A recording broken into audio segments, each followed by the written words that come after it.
Hey, yo. Well, yo. Peace to you and yours, wherever you may be. I love you itinerally for free. It's me. I'm back. And want to do some fight commentary. Some of the events that have been going on. I haven't done any fight videos really since the last time I commented on McGregor running from Gaethje. He didn't want any of the Gaethje smoke. He let somebody else take that charge for him. He let Khabib take that charge. He wanted to fight, Ned the Wino and all kind of people, man. Everybody else other than who he should have been fighting. And he had to fight with Poirier, my homeboy. And I am so glad that Poirier won that fight, because really and truly,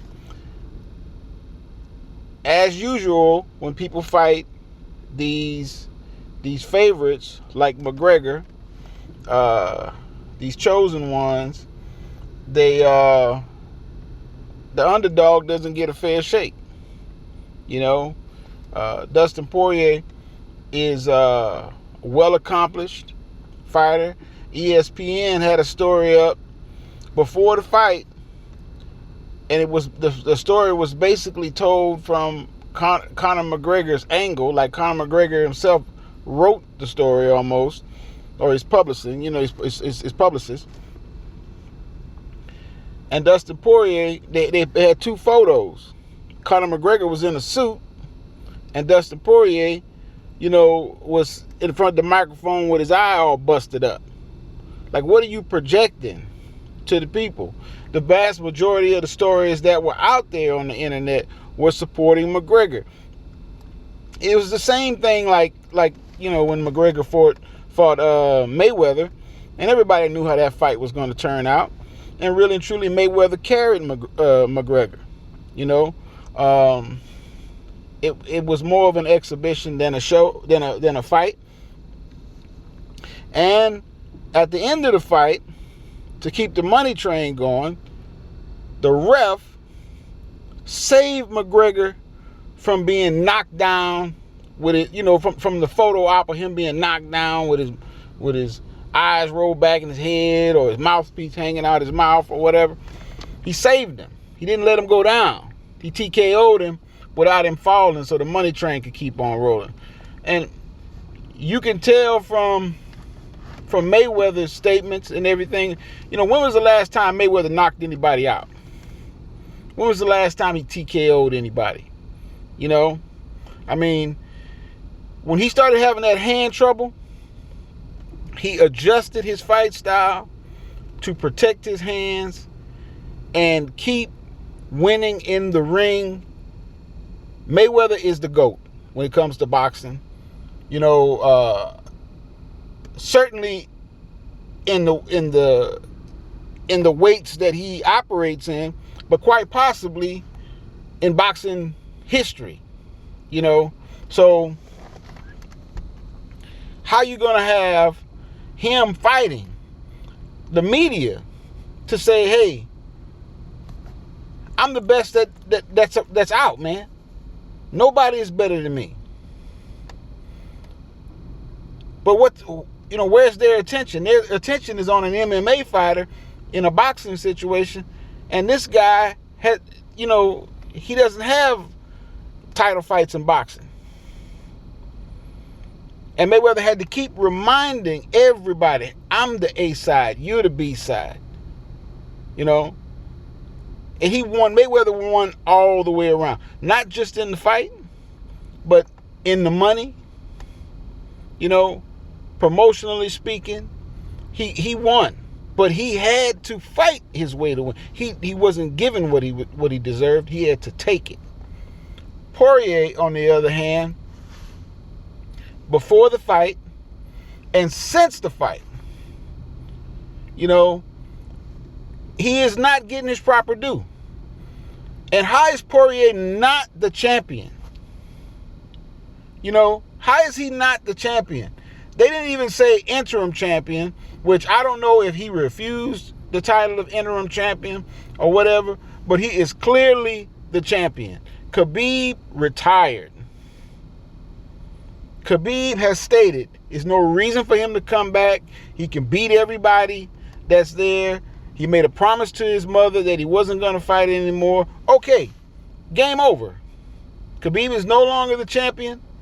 And this is the deal, man, with oh man. This is the deal with the fight game or the fight industry in general, but you see it really bad with the UFC that, you know, they don't really respect mandatory contenders. You know, they'll bring somebody in to fight like this guy Chandler, right? Okay, Chandler's an awesome fighter. Don't get me wrong. But how is he going to bypass everybody else in the UFC to fight Poirier for the championship? Why is this even being talked about? And thank goodness Poirier had the testicles to say no to that.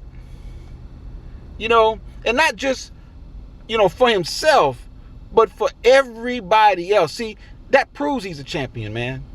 That proves that he's a champion. I want to address this Tyson Fury thing because this is another example. You know, let's look at it like this.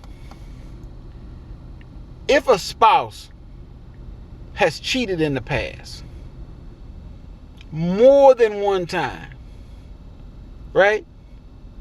And you find, or it is found, that paraphernalia of cheating is being found on their person or in their belongings.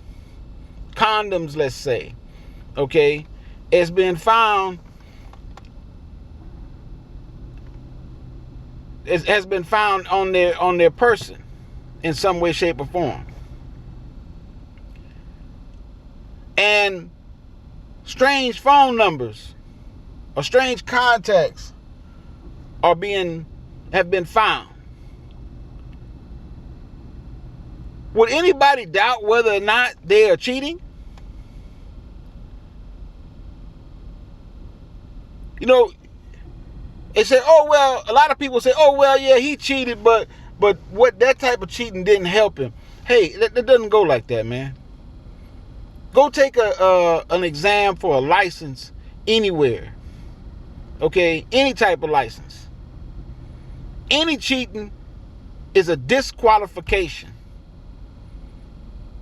That's it, period.